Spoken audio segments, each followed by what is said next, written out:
everyone, welcome to another episode of the Book More Show. It's Stuart Bell here, and today I'm talking with Betsy Vaughan. And wow, what a difference a week makes. It was just last week that I was talking with Sam, and any thought of lockdowns never really entered the conversation, and this week we're in quite a different place. So we wanted to make the best of the situation.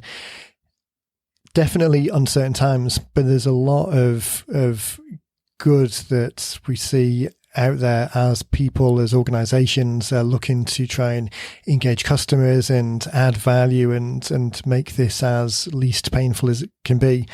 And one of the interesting things that's really coming up now that we're kind of a week into the stronger restrictions is to see how people are adapting. So this episode, we're looking at some of those examples, some of the opportunities that it presents, and really looking for ways that you can make the most of what is undoubtedly a pretty catastrophic situation in some circumstances, to really position yourself to stay engaged with people and then be there once the brakes come off and everything returns to normal, with huge air quotes. So hopefully this will be something of a distraction to the other news that's out there. Hopefully there'll be some great ideas that you can take and run with, and look forward to getting this out to everyone. As always, if you've got any questions or if there's anything that we can help with, then just shoot us an email and we'll reply.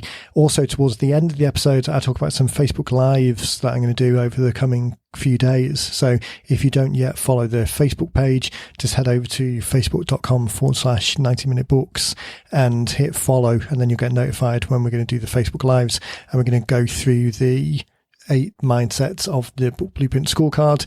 Just if you're at home trying to think of a book as a way to engage customers, then hopefully this will give you some useful hints and tips and really just a way for us to share some of our insights with you guys. So with that slightly extended introduction, here's me and Betsy. Betsy Vaughan. Hello, how are you? Good, thank you. The dog decided he wanted to wrestle with me. Oh. He jumped on the bed. Yeah. Wants to be close. Tell him that's not 6 feet apart. Right. That's going to work. I'm going to use this for years. Like, we're going to keep our distance still. Yeah. Well, usually we have a bit of a preamble before we record, but we kind of did that off the conference line. So I think we should just start going today. And things being very different this week from last week, let's embrace that and do this a little bit differently. All right. Okay. Let's go. It's a brave new world. So I think today, given how peculiar things are, I wanted to mix the show up a little bit, and rather than just focus entirely on book-related things, which I'm sure we'll reference a lot, so we're recording, Friday the 20th today. So I'm back up at home in Pennsylvania. You're down in Florida. A little bit of a different situation going on out and about in the world. So Pennsylvania now, or Philadelphia, is on, in fact, I think the whole of Pennsylvania is on although they're not calling it, it's almost the same as the shelter in place in California. All non-essential businesses are closed, people working from home. There isn't quite the shelter in place mandate for people, so some people are still out and about, just walking around, but it's definitely a move towards that direction. Florida, I think, is a little bit behind, or not quite at that point yet. There's closures, but not. Yeah. So we've got the beaches closed, some of them, but it's not mandated throughout the entire state. So I think that's really what we're hearing a little bit of complaints about. We have a lot of tourists here right now with spring break season, and that folks are wanting to extend their spring break because they have nothing else to do at home. So, so we haven't hit,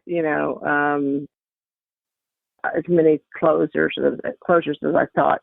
I'm a little surprised that people are still, I've had friends who are in certain industries, the hair industry and massage therapy industry, and their businesses are completely shut down because of that one-on-one contact. So, starting to see it, for sure.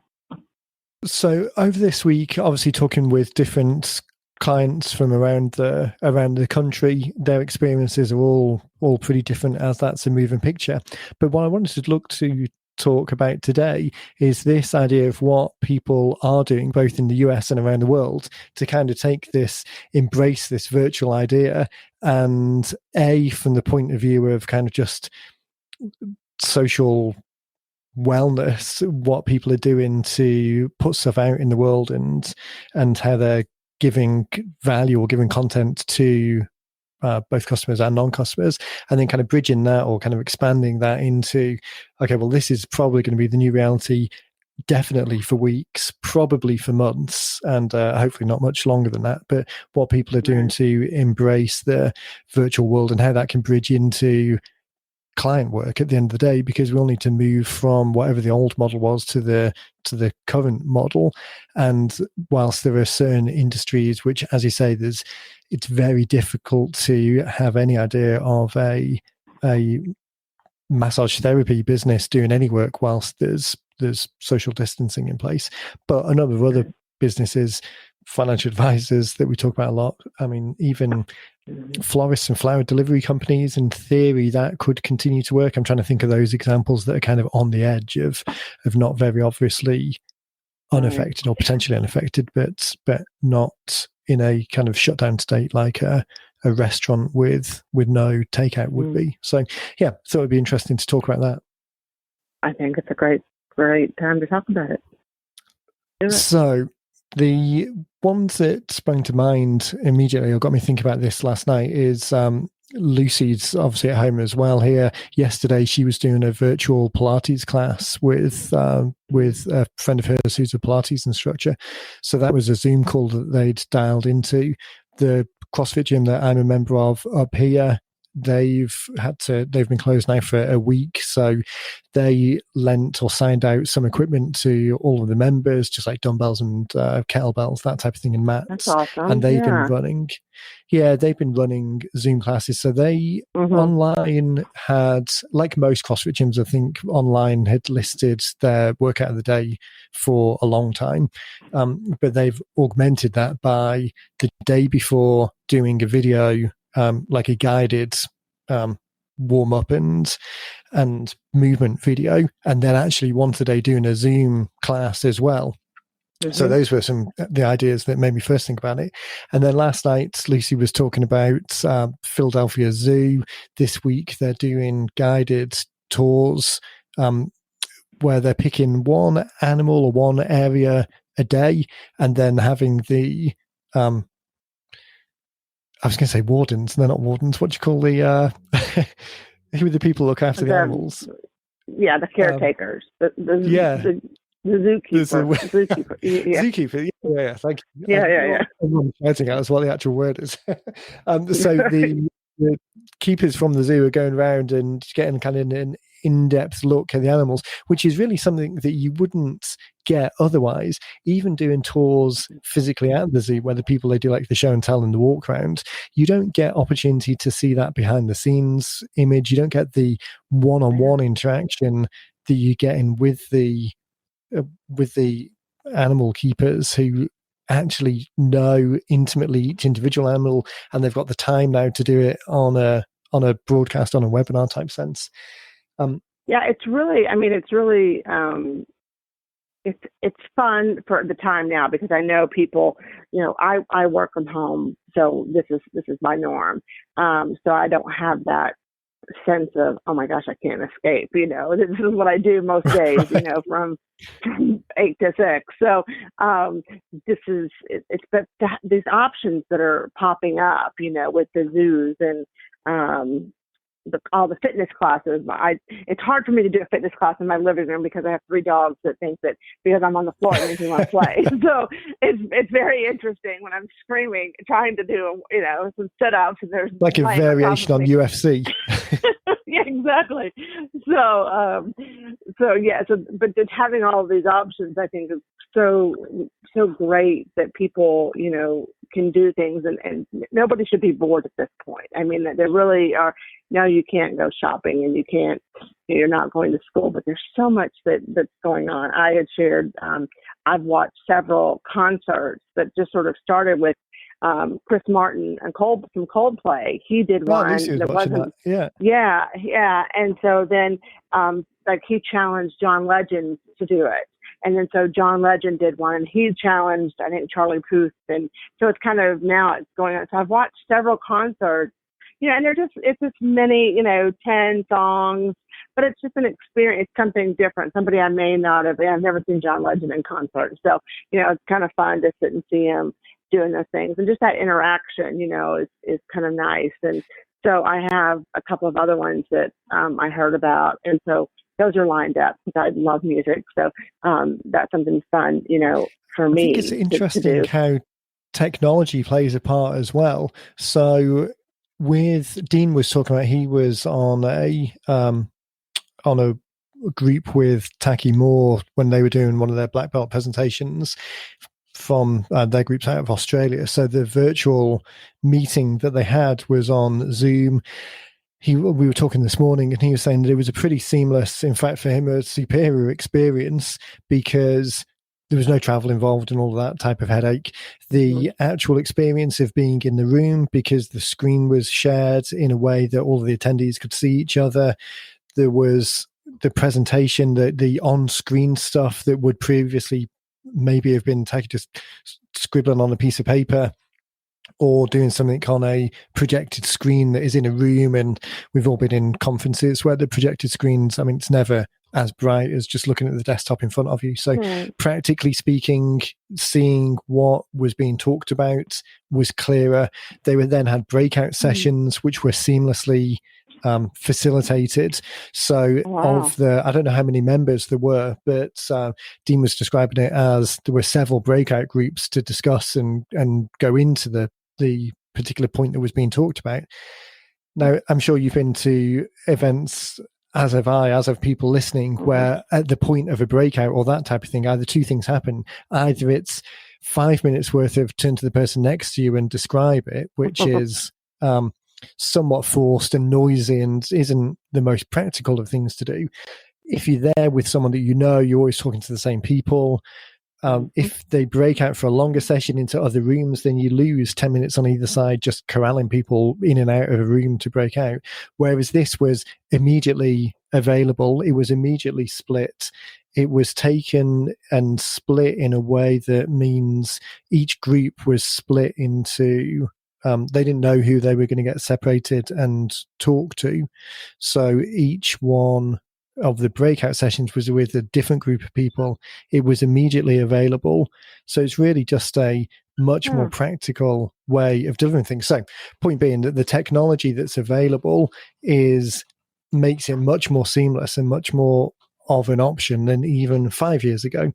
You were talking about the concerts that the guys were doing on Facebook Live and Instagram Live. Instagram maybe not, but Facebook certainly. You can have shared I forget what they call it, but there's like shared watching experiences where within your group, you can coordinate the watching of something that's within your group and still have that shared experience with your group of friends, but just delivered in a virtual way. Right. It's interesting. I think a lot of people, are hesitant to jump into that whole virtual thing. People, I think old school, they want to be in the same room, sitting around that table. And so I think this is one of those that's going to force our hand, in order to get things done in the workplace that, people who may not have done in the past are going to have to jump in if they want to continue, certain businesses or just, meeting, like financial guys, meeting with clients. That's not an option at this point. So, if you can set it up to do that, I think it's going to open up a whole world for a lot of people, Yeah. It's been so interesting. So one of my coaching clients is a financial guy up in Michigan. Yeah. So I just completely blanked which state they were in. Up there. So they're not in a lockdown. They are still they're in the office, working from the office. They've still got clients coming in, but they do a lot of class-based stuff. And obviously, the last one, or the most recent one they had was last night. The attendance of that was down 60%, I think, just because people are voluntarily not wanting to go into that environment. And we'd been talking in the week before about moving it to a virtual option. And this really now has kind of forced their hand, but forced it in a way that's going to be so much more beneficial, because we were already talking before any of this started about the capacity constraints and the overhead of running the physical things and just the limitations of it. So we were looking at a way of trying to exponentially grow that. And obviously digital delivery is a way of achieving that. But even for their one-on-one onboarding meetings, they were very much of a mindset that even if we virtualized some of the class stuff, all of the onboarding still needed to be person to person. But they had their first virtual onboarding on what day were now? Friday, so it must have been Wednesday.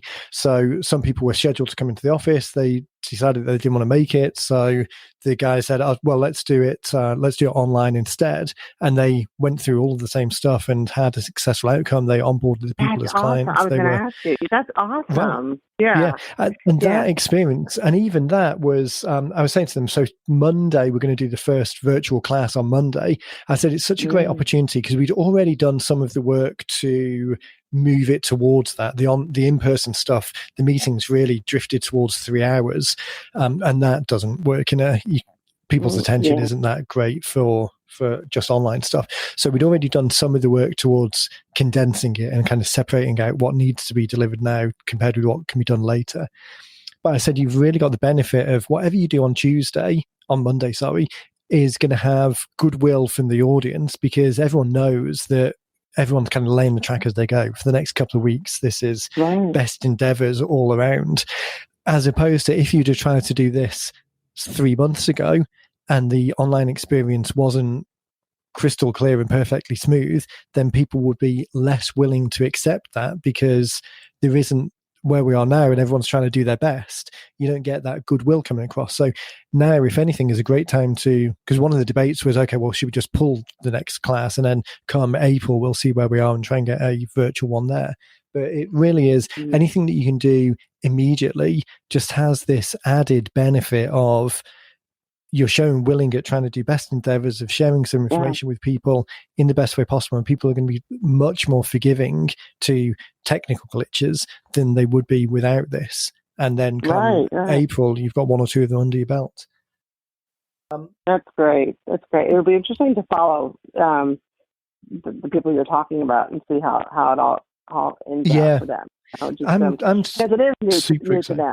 Like you said, somebody who's done it before. And I wonder if you're somebody who's used to doing, business this way. And there are people, it seems like a lot of our clients who are like in Australia and other places, pretty much Australia, they all want to have, Skype phone calls with me always, that, or Zoom, or they, so it seems to be a big thing. So I wonder if like you tend to at this point, like, okay, I'm going to blow it off because that's just, it's not a new thing. Or if you're at home, I don't want to do that now because I'm in my pajamas or the kids are running around, or, if it'll change that dynamic. But people who are new to it, like you said, it's kind of, it's a new thing. There's some flexibility and people will give a little bit of grace because of technical difficulties. And people had all these things planned and they want to continue doing things. They have nothing else to do if they're at home. And so maybe those people will. Right. Necessity is such the mother of invention. I mean, it really does remove objections because it gets to the point where there's no other choice. I think it was a Washington Post article yesterday that I was looking just at I don't really keep up on the news that much. I'll just kind of drop into Apple News every now and then and see what are the headlines. So I think there was a story there where they interviewed about 30 people saying, okay, what do you think the long-term differences will be here? And they were talking about social dynamics and healthcare. It might force the hand on healthcare and some things like that. But one of the points that they were making was about technology and the adoption of technology and how, and again, this was something that Dean mentioned when we were chatting this morning, saying that if you look back in history, big external threats or forced changes that kind of stretch the envelope on what people are used to, it's then very rarely that the things that make things more convenient go back to a previous state. So no matter where what happens in the next 6 months, a lot of the things which now turn out to be more convenient that people were just resistant to try because of normal apathy or resistance or fear of change, all of those types of things, because it's now forced, that bubble, that envelope will expand to meet the new paradigm. So I think options for, not for everything, because we were talking about this before, offline before we jumped on to record the podcast, but we were talking about this idea of what now becomes virtual and what is still physical as far as meetings and conferences goes. I think there's still definitely a place for the physical things going forwards, because there is something inescapably good about having eye-to-eye contact with someone, but that's not the case for everything.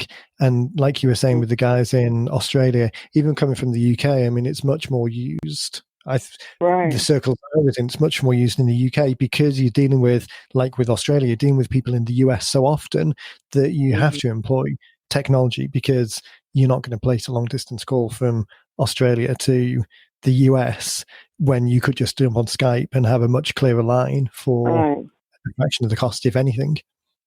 So, you think about, you're talking about going forward, 5, 6, 8 months down the road. And I think people will have the thought that, oh, no, we'll just do this temporarily, because of the circumstances. But when you start to try to have those in-person meetings and you've become custom over the course of, 3 to 6 months of doing them this way, it really opens up so much more, not just for now, but for down the road. You can have that option of, let's do it virtually because we've had that success. But if we have to do it in-house, okay, occasionally that's going to bring itself up. But even if like weather changes, how many things get canceled? Right. I live in Florida, so a lot of things get canceled for weather or the thought of weather. And so, but you're someplace and things have to, oh my gosh, the weather's bad, or there's a potential hurricane, don't anybody leave, or snowstorm or whatever. Oh, you know what, let's just do this online. And I think people are going to be more comfortable doing this virtually, down the road. It won't be we just need to cancel completely kind of thing. It'll just be stay where you are and let's get down to business. So it will be interesting to follow and see. Yeah, absolutely. And I think, like you were saying, the fact that people have to jump through those hoops now to get it set up, that's 20 units of effort to get something set up has to be spent now, because there's no way around it. But the fortunate thing is you don't have to spend that 20 units every time. Once it's set up, it can then just be 2 units of effort to execute, whereas doing something live might take 5 units of effort. So a net win over the long term. I think with that in mind, this idea of what is happening now that you can benefit from long term as far as your business goes, strategizing and thinking about the end goal is the next step. So where we are at the moment, and probably for the next week or two, we're really in survival mode, in the sense that a lot of things are changing very quickly. And like with Pennsylvania, I mean, last week it was really the case of, okay, this is closed, now this is closed, now this is closed. Mm-hmm. So you take even just the gym as an example, just because I was kind of in tune with all of their messages. It was, okay, we've got enhanced cleaning. When you come in, make sure you wash your hands. Okay, now we're we're limiting the classes to 15 people, so that there's definitely not, people aren't sharing equipment and there's spacing between everyone. To, okay, now we're not taking drop-ins, we're only taking members. To now, okay, we've got reduced hours. Now we're closed. Like every day it was something. Every day. Yeah, there was only one underlying issue, but still the symptoms of it were being thrust in your face every day. And that's the same for, magnify that against all businesses across all states as they're moving. So now we're getting to a stage where, okay, once we go into, there's only 2 stages from where we are now, really. Pennsylvania, as I said, has gone into kind of a shelter-in-place type model, not quite as explicit as California's, but we're only one step before that. So that's one step. And then after that, the only other possible option is that there's a quarantine where people can't go out and there's no food delivery, or you can't go to the grocery stores or anything. Now that is very impractical for a number of reasons, so I doubt it would get to that. So we're almost at the end game of it. Can't go out for anything apart from essential stuff. Can't go to the office, need to work from home. So although we're in, and states that are a little bit behind the curve on that will need to get to that point, but once we've got to that point, we now come out of the survival mode type stuff into okay, this is the new reality. So in that survival mode, everyone's partly thinking about, okay, well, what can we do to keep business going, and just dealing with the consequences of what the difference is. So the next step is to think about that in a bit more of an orchestrated way. So with this being the new reality, what can we do to best position it so it's going to be the most successful over the coming months, assuming nothing changes? So sticking with the example of the financial advisor guys, just because that example, I think, is using that as an example, it's easier for people to comprehend and understand, and then switch it into your own business as we're talking about it. I guess a quick caveat before we go on, though, is the unavoidable sympathy for people who absolutely have physical-based businesses where it's very difficult to do anything else. Yeah. I mean, even for those, without wanting to sound glib about it and say, "Oh, there's always a way through," it's an opportunity to try and find the best alternative, or the least bad alternative. So if it is like a massage therapist is the one I think about, okay, what can you possibly do there if people aren't actually coming in? But then maybe doing stuff online where you're delivering stuff to customers. They can't actually come in to get fixed. There might be an absolute revenue crunch at some point, but in the meantime, if you can keep that engagement going in the hopes that this is short-lived enough so that you can survive through the emergency times and then come out ready to go on the other side of it when people are free to come back in. But for that group of people, even delivering like manual release therapy, like people massaging themselves or using foam rollers or using a cork from a wine bottle to release wrists, anything that you can do to help self-guide people and keep that engagement there until they are able to come back in. Well, it's funny you're saying that. I brought up the massage therapist because my massage therapist, she's a one-man band, and she's a single mom, and so I literally have worries about her so much, like thinking, what is she going to do? And I've been trying to think about, like, what can I do? I can go buy a gift certificate or two from her, but I'm just one person, Yeah. But really, I think that would be she has a great Facebook page, and that would be a great way to stay connected, put some stuff out and make some suggestions. And I'm just going to reach out. I'm going to give you full credit for all that.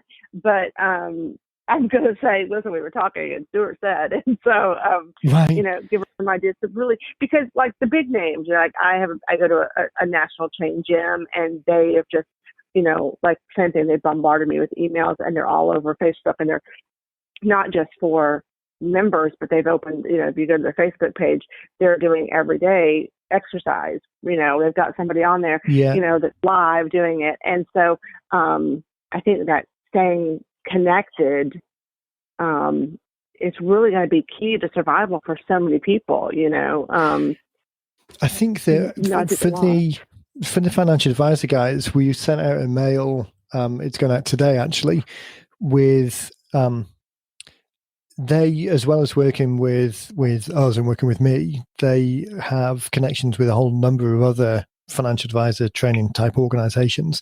So there was another marketing group that had sent out a templated message say, hey, you should send this to all of your clients.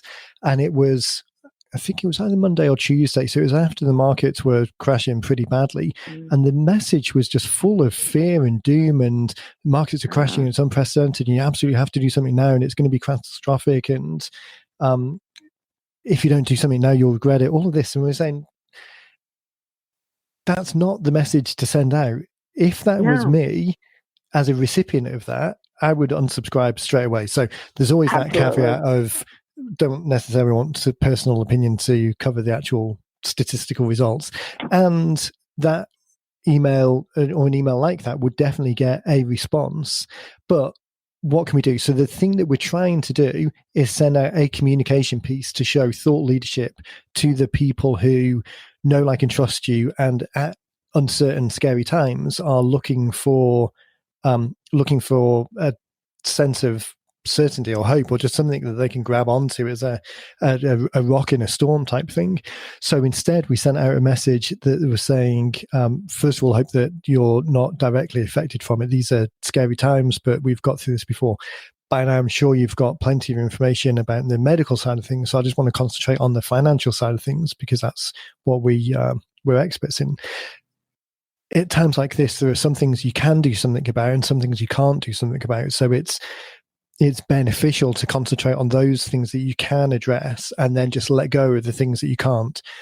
The reason I mention that is exactly the same for the massage therapist. And I think about Sandy in Windhaven, who, I mean, I don't know that you've seen Sandy, but Dean Luber sees Sandy, I see Sandy when I'm down there, Dirk and Lillian, all of our group of people know Sandy pretty well.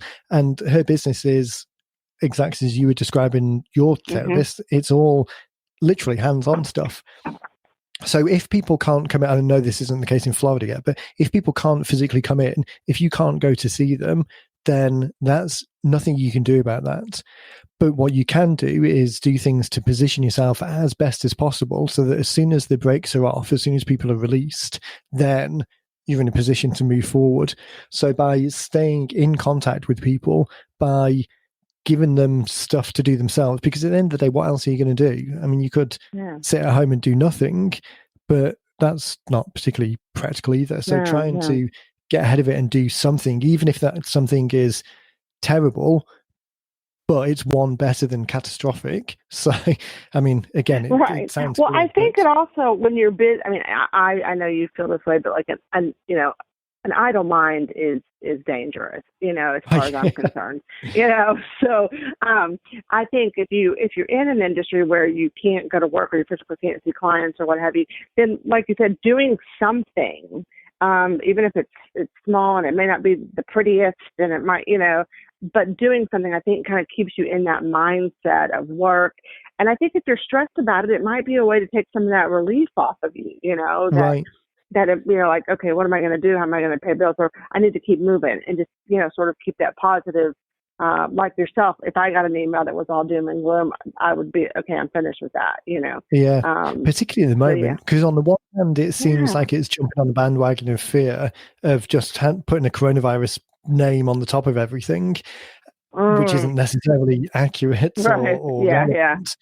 But then on the other hand, there's enough bad news around. So if the objective of that marketing piece is to be in front of someone, to a certain degree, I don't know whether this is the intent or not. I think mainly the intent of that email, with the way it was written, was to be in front of someone and try and use fear and scarcity as a motivator for taking action. Now, that's just not the way we work. That doesn't resonate with us at all. So it was never going to be. I was never going to be too enthusiastic about it. But using the idea of, okay, now is a point in time where we can be in front of people, and the timing on that is interesting, because you need to be mindful of that timing being as good as it can be. So as an example, the same group of people, we sent out an email on Friday talking about an upcoming event that radio silence. There was no response to it at all, because what else happened late on Friday and Saturday? Everything started shutting down. I flew back up to Philly on Friday, and I saw you on Friday morning. The difference between Friday morning and Monday morning, I mean, holy cow, that weekend was like a month's worth of change. Yeah. So the timing piece is definitely important, but you can't always control that. So sending something out that's as timely as possible, with a not being kind of tone deaf to everything else that's going on, but also the what then goes out, and you've got the choice of sending out something that is adding to the fear, or something that provides thought leadership and positivity and a way for someone to start to take that action. With those guys, I'm conscious that you need to head off. We're kind of running up against time today. But one thing I just quickly wanted to say was this idea of the next phase. So where we are at the moment and next week, depending on where you are in the country and the specifics, we're kind of on the edge of that that's scary. We're dealing with the crisis situation as it's all changing so quickly and moving into, okay, this is the new reality and what do we need to do to best position it? So one of the things that we were working on with the financial advisors is, okay, we're moving to an online model. We know that in the event space, as we're doing the retirement planning classes, then the main conversion step is that individually the staff are talking to people and booking them in there and then at the meeting to the one-on-one in office meetings where we actually go through their numbers. So that's obviously not going to happen because we're not physically there. We know that people's attention is going to be different in the physical environment, on the online environment. So we've got the opportunity of the people who have stayed on the line to the end, and we've got the opportunity of people who have dropped off, but we can follow up with them by email.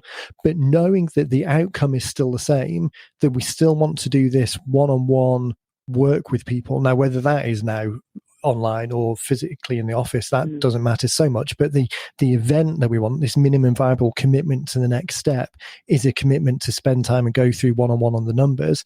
Knowing that as the outcome, in the thing that we create as the online course, we can now sow the seeds of that language throughout the course. So when we're talking and describing things, we can describe them saying, okay, so theoretically, here are the numbers that needs to be important. Obviously, it really, where the rubber meets the road is where we're looking at your numbers, and for you all vary. So in the next step, we'll go through the one-on-one, we'll go through the practical part of this course as we're looking at your numbers, and then we'll be able to plug in exactly what your number is here and number is here. And then depending on what the outcome is, that will impact what the recommendation is. So this idea of, and this is where we'll leave it, but this idea of we're in a critical moment where we're scrambling around to do something both from a social good point of view and just give people value and really contribute to society, but also from a marketing or business point of view to stay in touch and stay front of mind with people.